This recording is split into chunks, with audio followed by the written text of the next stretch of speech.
Columbine High School, Virginia Tech University, Sandy Hook Elementary, Marysville Pilchuck High School, Umpqua Community College, Marjorie Stoneman Douglas High School, Santa Fe High School. These schools all had mass shootings happen.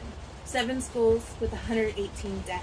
The FBI defines a mass shooting as an incident in which 4 or more victims, not including the suspect, are killed. So why should we talk about school shootings? It's becoming a normal event in today's life, with hundreds of lives lost and the government doing nothing to change the laws.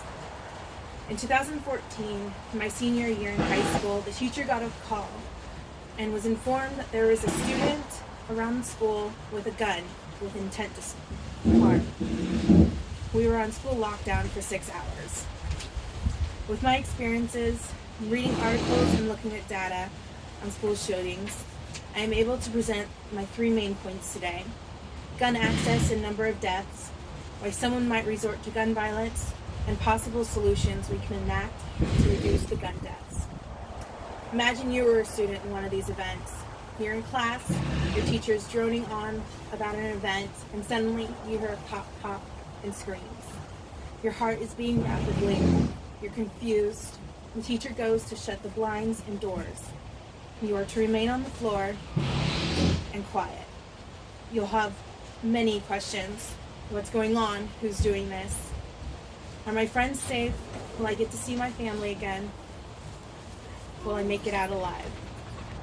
In 30 years, schools K to 12 have had 1,158 shootings, with 602 fatal shots, including the shooter.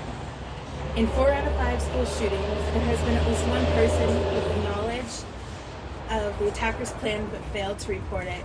And a study has been done that says 77% of active shooters spent a week or longer planning, and 68% of gun-related incidents at school were taken from the home, friends, or family.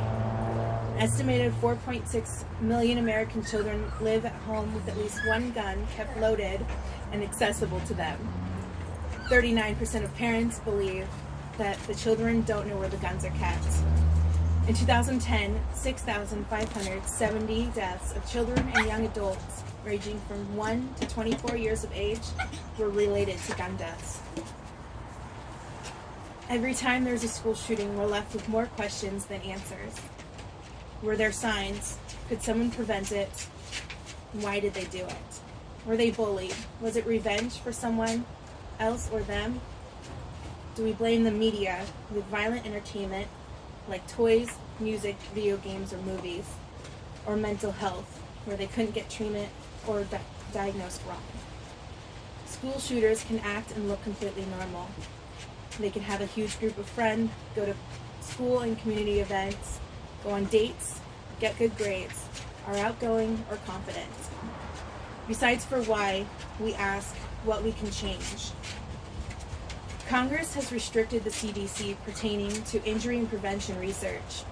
They're not allowed to advocate or promote gun control. And in 2012 in Connecticut, with the Sandy Hook shooting, people were outraged and wanted gun control change, but the bill didn't pass. In 2011, in Florida, they passed a bill for the Firearms Owners Privacy Act, literally gagging doctors where they couldn't conduct preventing screenings and asking about guns in homes. In 2018, the Marjorie Stoneman Douglas shooting, students demanded a national push for gun control. Their law was passed 3 weeks later. So do we change tougher gun laws, ban assault weapons like Canada did, lower numbers of guns in homes and communities, or increase them like the NRA has suggested? In schools, do we add metal detectors at every door into the building, bag searches daily, and locker searches multiple times a month? After the Sandy Hook shooting in 2012, with 26 dead, President Obama took to the nation and said, "The majority of those who died today were children, beautiful little kids between the ages of 5 and 10 years old. They had their entire lives ahead of them. Birthdays, graduations, weddings, kids of their own.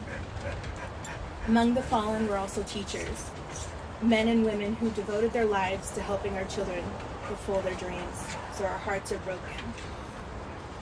3 years later, after the Umpqua Community College shooting in 2015, with 10 dead, President Obama took to the nation again. Our thoughts and prayers are not enough. It does not capture the heartache and grief and anger that we should feel, and it does nothing to prevent the carnage from happening again somewhere else in America. So we know guns are easily accessible and that it kills thousands every year. We know why a person might do this, and we know we've tried to change gun laws. And still, gun violence and school shootings have become our normal today, and the government has done nothing to change our laws. Imagine you had a family member that was lost in a school shooting.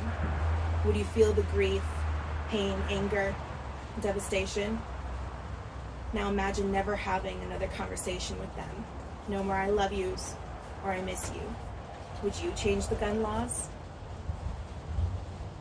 As Judith and Sean Palfrey wrote in the New England Journal of Medicine, as a nation, we have it in our power to protect our children from gun injuries, as other countries have done. Doctors, teachers, city and state officials, gun owners, families, and young people must come together with a creative and meaningful commitment to improving our society.